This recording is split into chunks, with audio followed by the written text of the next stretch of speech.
तो hello guys, back to my new vlog. अभी हो रही है दोपहर।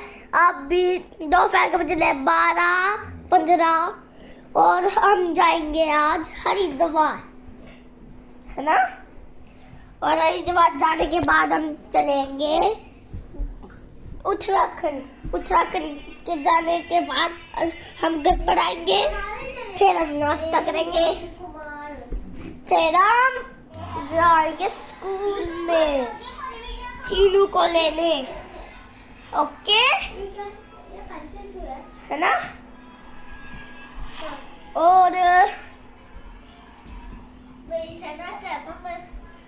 तो आज की आपकी वीडियो, आज बताओ हम थोड़ी वीडियो क्यों बना रहे हैं, क्योंकि हमको जाना है हरिद्वार। कल बनाते हैं और वीडियो। बाय, आज के लिए इतना ही। Bye and take care.